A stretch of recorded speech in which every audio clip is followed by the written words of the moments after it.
Hi, bitch besties. It's your main bitch, Melli. Thank you so much for tuning in and welcome to another episode of the Judgy Bitch Pod.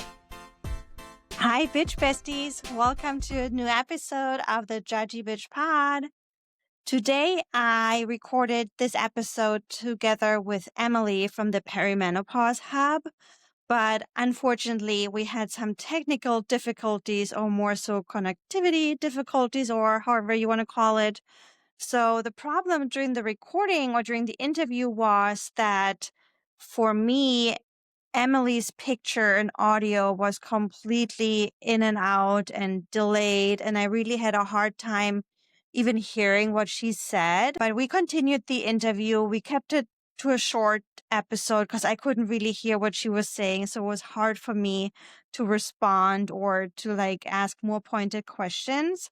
However, afterwards, when we were done recording and I looked at the actual file, the recording file, it turned out to be crystal clear for the most part. You can see her well, you can understand her well. And I think actually the information Emily shared is brilliant. So for that reason, I don't want to redo the interview because Emily shared everything that I kind of wanted out of this episode. And I'm so thankful for her time so that I didn't want to put her through another interview with me. I think you're going to enjoy the episode. Let me know what you think and I'll see you soon.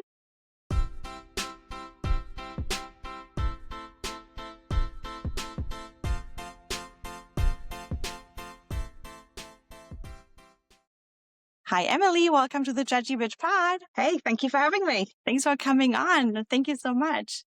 So tell my bitch besties how you and I know each other. How did we find each other?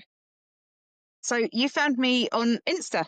I have my Perimenopause Hub Insta account has something like 21,000 followers. I actually haven't looked recently.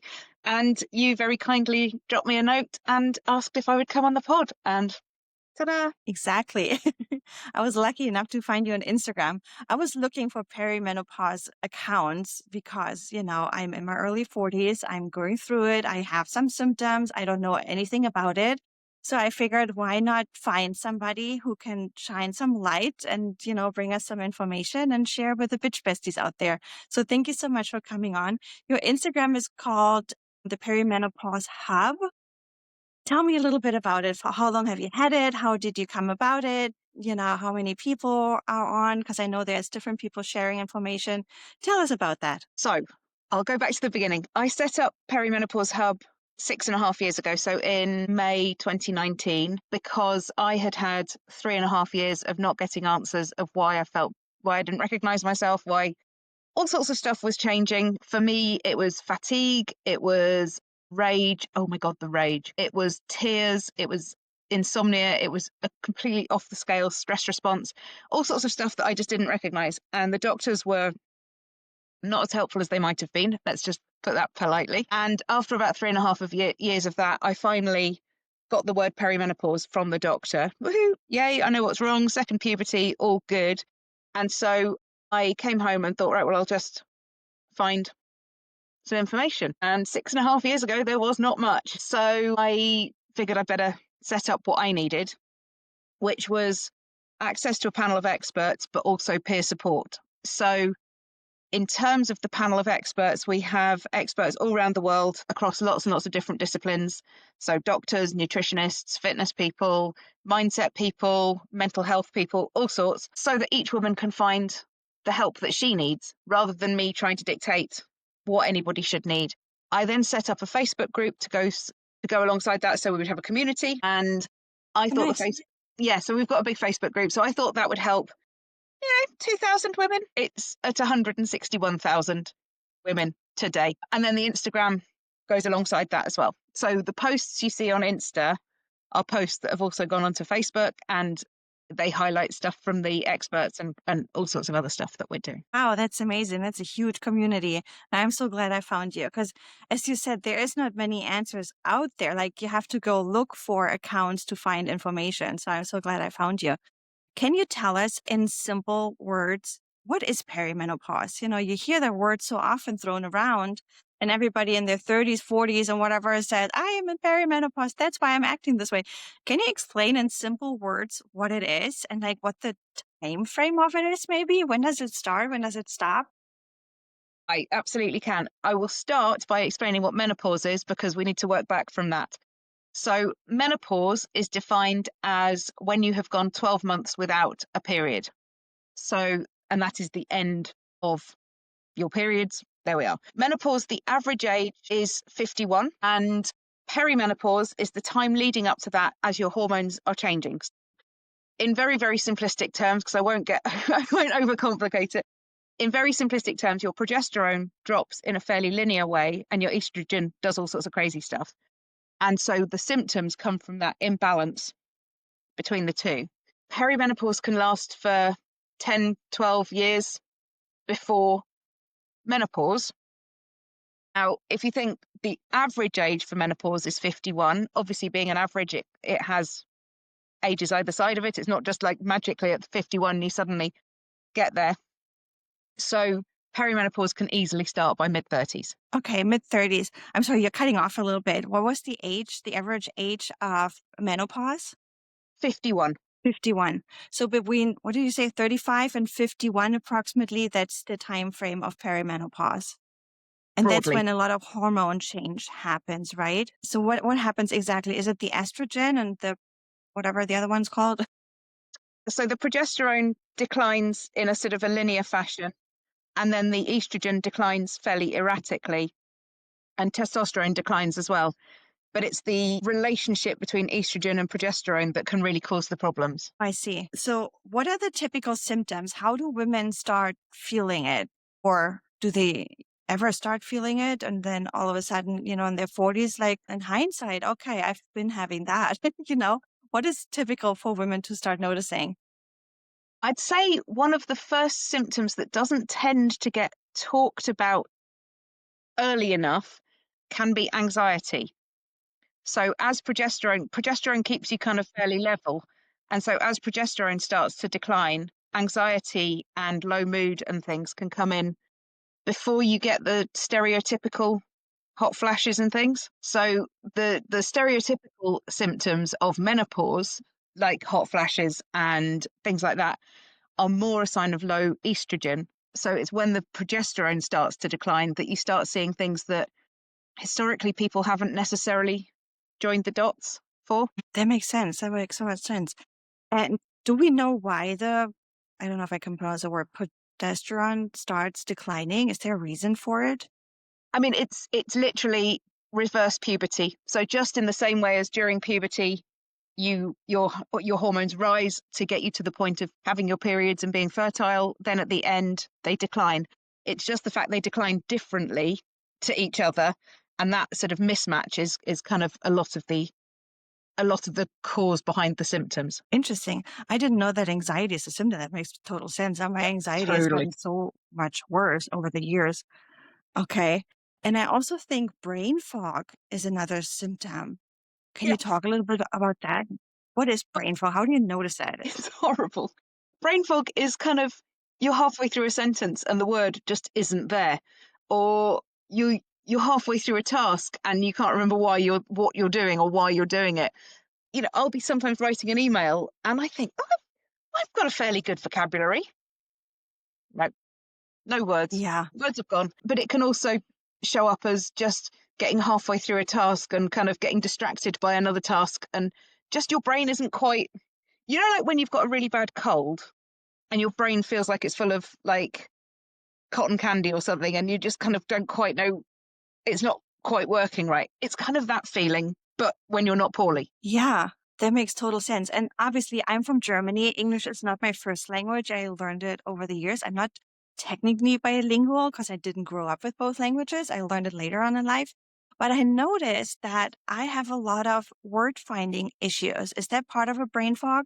Or did I start having issues pronouncing words too? Is that also part of it? Yeah. And I tell you what, when you speak two languages or more languages, brain fog means that you find the word in the wrong language as well. That makes so much sense.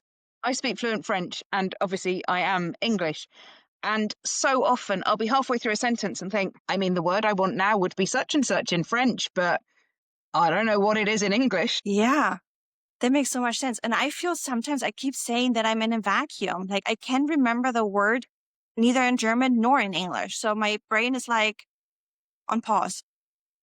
Yeah. And I sometimes say that it's as though there's like a filing cabinet in my brain with all of my words and, you know, in topics and whatever. And then the guys who organise the filing cabinet have just locked it and put the keys somewhere.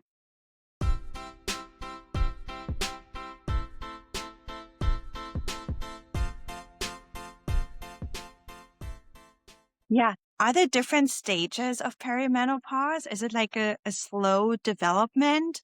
You know, you start feeling anxiety and then, you know, a few years later, all of a sudden the brain fog sets in. Is that what's happening? Is it like slowly increasing? It shows up slightly differently in each person, but yes, it depends on how sensitive you are to the hormones declining as to quite how much of an effect you have from the changes. And it depends how much stress you have in your life and how much other stuff is going on. But certainly, in very simple terms, things like anxiety, insomnia, rage, tearfulness, and things are part of the early symptoms, whereas the more stereotypical ones of hot flashes and things like that are much later, usually. And now that you're naming all of them, it feels like I have every single one of them. Is that very typical that women have all of them?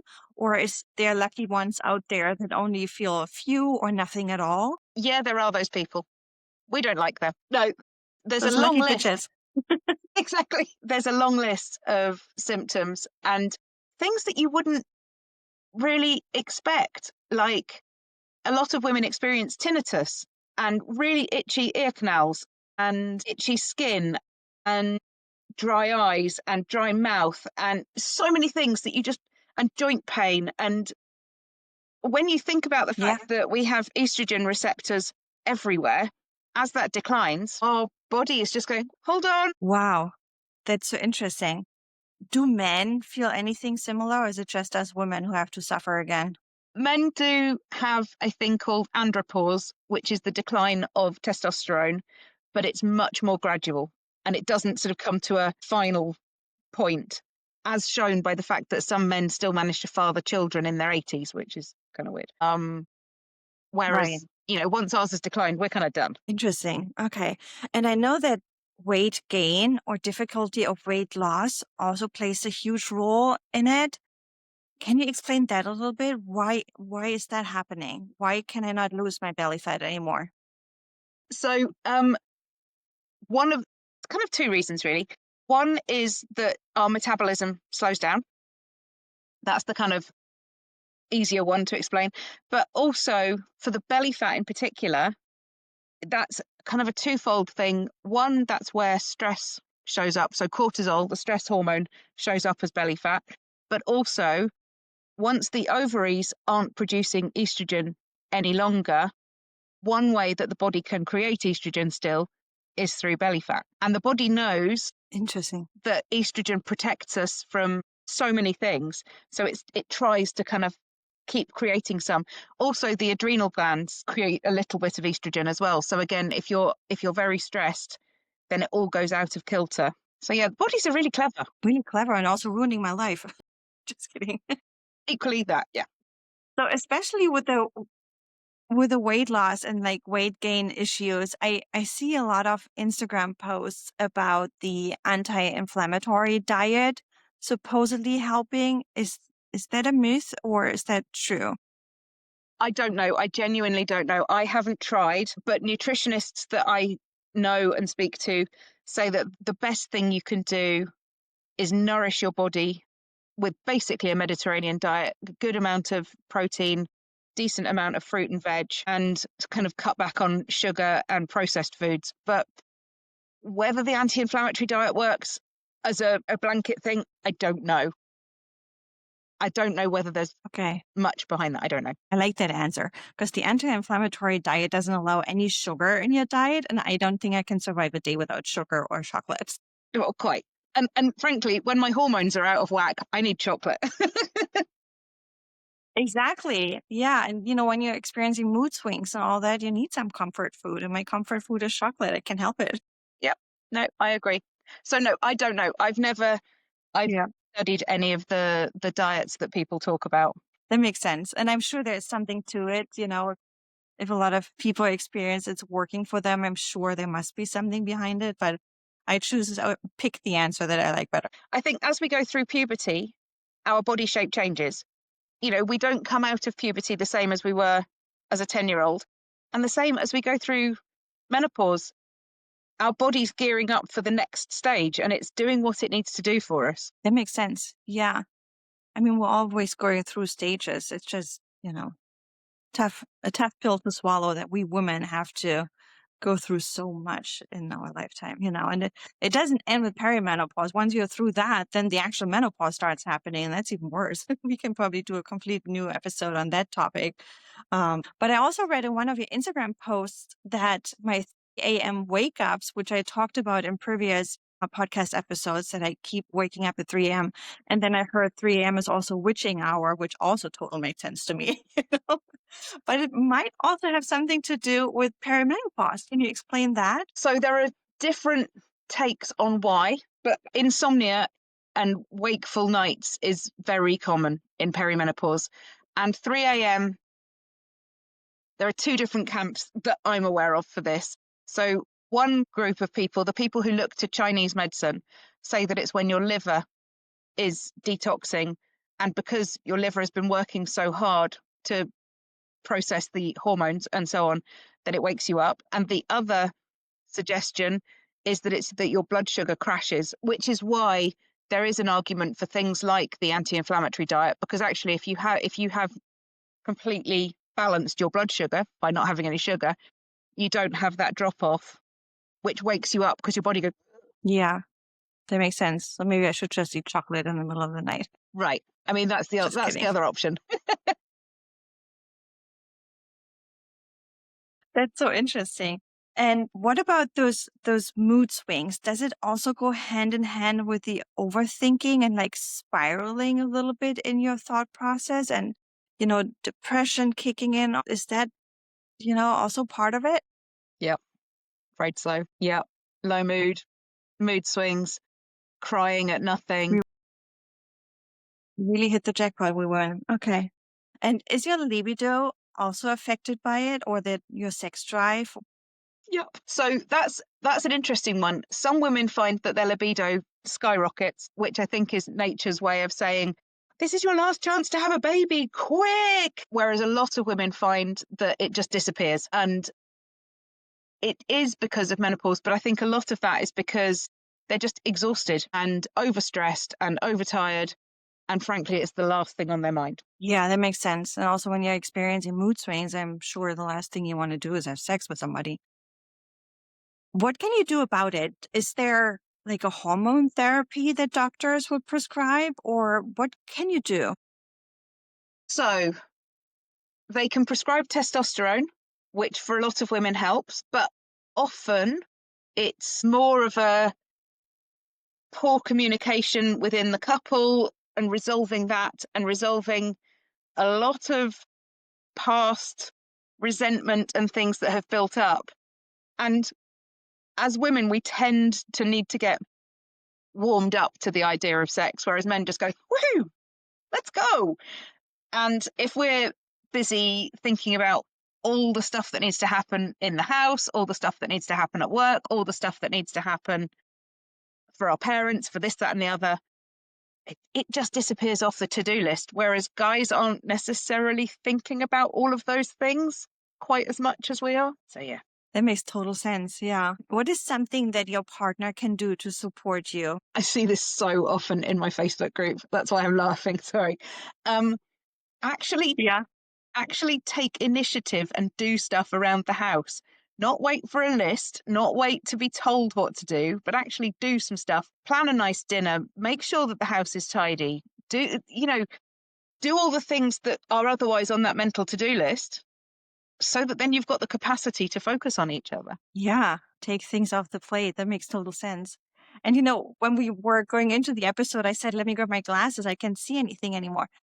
And, the eye doctor told me this is typical for people that hit 40, that eyesight goes. Is this part of perimenopause or is it just part of aging? That's just part of aging, because you see it in men just as much. 40 does seem to be the magic age when suddenly we go, my eyes don't really. But dry eye can be a symptom of perimenopause because the estrogen receptors have stopped lubricating your eyes as well. Interesting. I mean, the things you have to deal with. I know. And you you mentioned testosterone.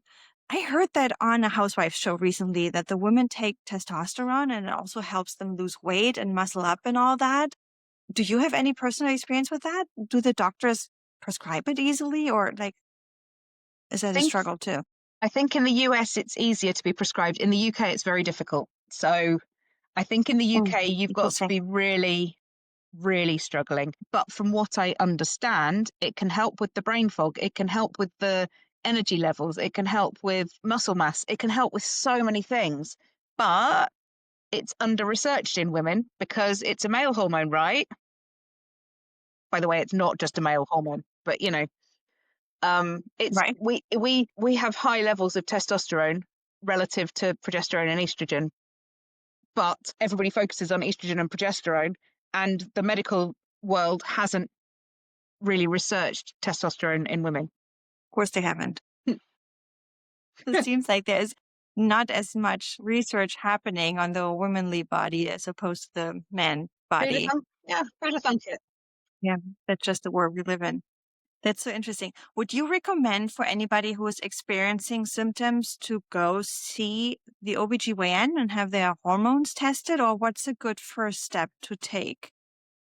I would suggest tracking symptoms for a couple of months so that you can see whether the symptoms are happening in a cyclical fashion, showing that they're hormonal and they go with your cycle. It isn't always the OBGYN who will have the best knowledge, so annoyingly, because they are primarily aimed at getting women through being fertile and having kids. And when we reach the end of that cycle, they're not all, I was certainly not saying all of them at all, but I think I read somewhere that 7% of OBGYNs in the US have menopause training. Okay, so where can you go if the OBGYN you're working with is not the best address?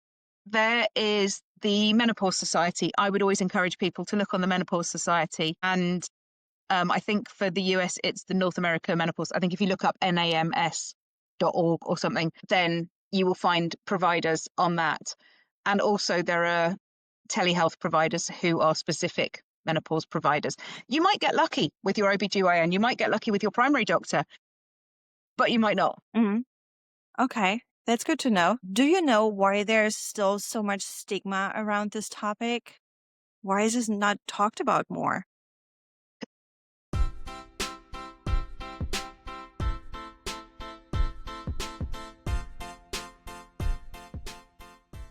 Because it's women's health. We can't possibly talk about lady things. It's like we can't talk about periods. Oh my God, we mustn't talk about something that women experience every month. It's ridiculous. Yeah, crazy. I hope with the new generation it will change a little bit. I feel like the newer generation moving in, they're way more open. And you even see it, I'm a big Bravo fan. I watch a lot of reality TV. And the younger crowd on the Bravo reality TV shows, they speak openly about their periods and all that. So hopefully this will change a little bit and the stigma will get smaller.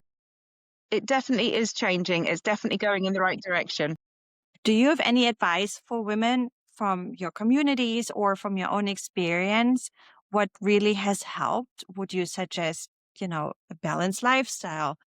Do some workouts, go for walks, or, do you have any out of pocket advice? So the thing and I just mentioned it, but I say it a lot, is to start tracking your symptoms and tracking your period to see how they correlate. And that includes tracking on good days, because I think when we're feeling full of anxiety, full of rage, full of everything, it feels as though it's all the time. And actually, by tracking it, you start to see that it isn't all the time. Actually, there are good days. And that can be really freeing, knowing that, you don't actually feel awful all of the time. And then in terms of kind of lifestyle, being mindful that your body does need to be nourished better and you can't actually get away with just eating junk food anymore, that your body does actually need sleep, that your body does actually need you to manage stress. Now, I'm not saying reduce, get rid of stress, because we live in a world where there's stress, but finding coping strategies, ways to manage that stress so it doesn't impact you as badly is really useful. And then keeping moving, but maybe not exercising as hard as you used to in your 20s and 30s. So it might be walking, it might be yoga, but it might not be ultra running any longer or whatever. But it's really personal. I know some people who have carried on exercising to a really high level the whole way through.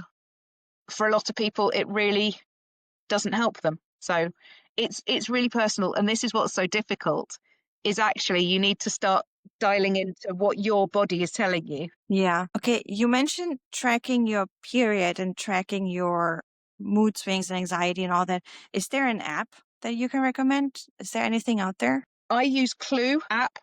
There's Flow as well. Garmin does one. I think iPhone has one. Or you can just use a calendar. Just literally, because I know there is a feeling in some communities in the US that people don't want that data digitally stored, which is fair enough.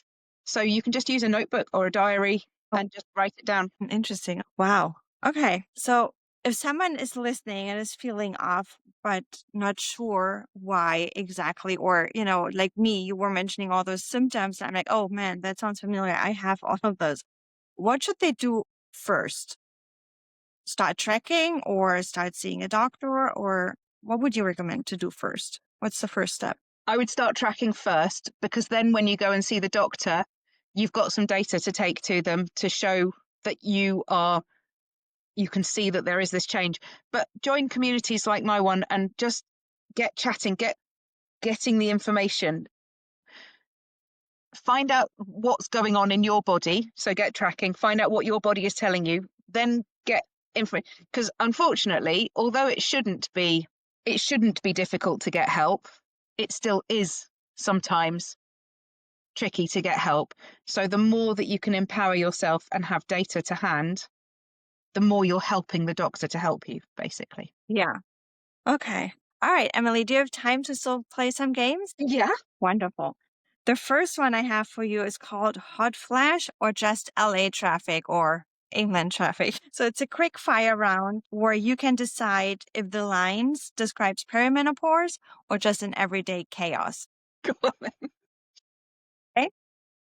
So the first one is I'm sweating and angry, but still wearing lip gloss. Could be perimenopause.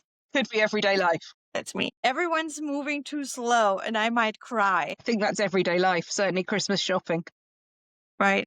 Right. My temperature changed 5 times in 1 minute. Yeah.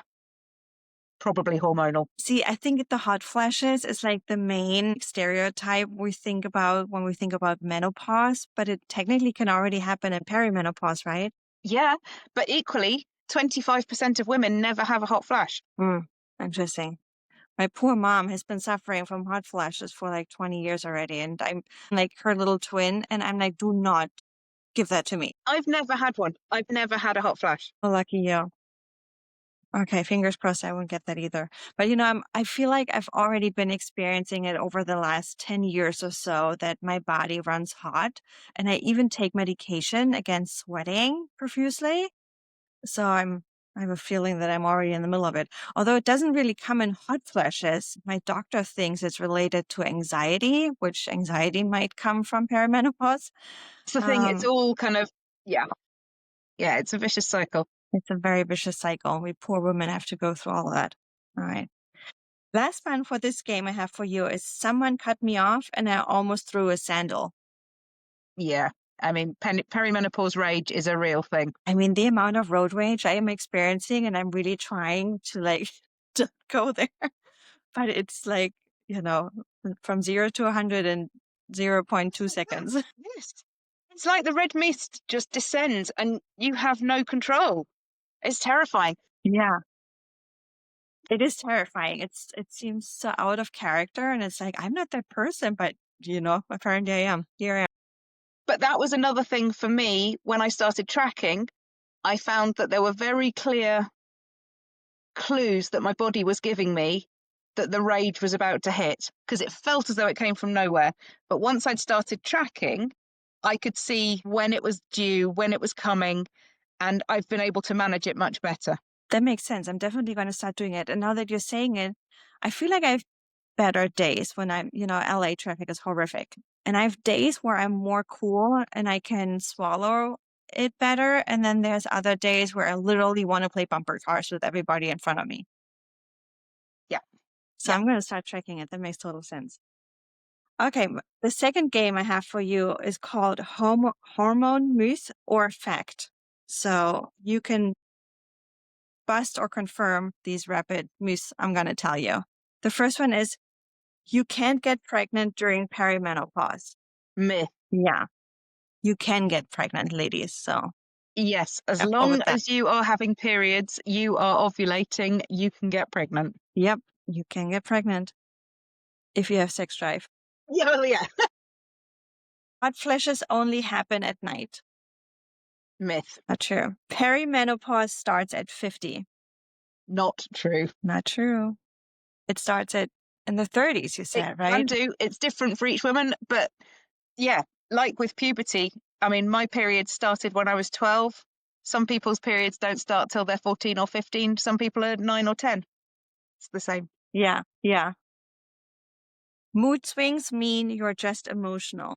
The just emotional line, no, myth. Yeah. Speaking of being emotional, I also noticed that I'm so emotional. Like, I literally could cry when somebody just says hello to me. And things on the telly, oh my goodness, stuff on the TV, I just well up. And I'm like, what? There's a dog on the TV. Why am I crying? I know. No, seriously, I said this in another episode too. I'm very sensitive and very emotional. And even on TV, somebody just says happy birthday to somebody and I start crying. It's insane. Yay! It's, Hormones! Yay! man, the fun we go through. Emily, I thank you so much for coming on. Tell my bitch besties again where they can find the Instagram and the Facebook community. And I'm sure that's also a place where they can ask a lot of questions for the community or share experiences and get validated. So please share those handles with us again. So on Instagram, it's Perimenopause Hub. On Facebook, it's Perimenopause Hub. And the website is perimenopaushub.com. So Perimenopause Hub is where you can be found everywhere and people can reach out to the community and get help a little bit, or at least, find a community that go through the same things. I thank you so much for coming on. This episode is going to air the week before Thanksgiving. So I just want to tell here in the US, I just want to tell my bitch besties that I'm going to take the week off Thanksgiving off. So I'll be back the first week of December. I wish everybody a nice Thanksgiving. And thank you so much, Emily, for coming on. And bitch besties, I see you later. Thank you. Bye. That was it for today. Thank you so much for listening. And if you are as excited and opinionated as Peanut and me, please give us a follow on Instagram at the Judgy Bitch Pod. And don't forget, please also tell everybody you know about this new podcast so they come and follow us as well. We would much appreciate it. Would you like to be part of it? Sure, go ahead. Send us a DM with your feedback, your hot takes, and your unapologetic opinions. We might read them next time. And last but not least, don't forget, please follow, review, and rate wherever you listen to this podcast. See you next week. Cheers, bitches.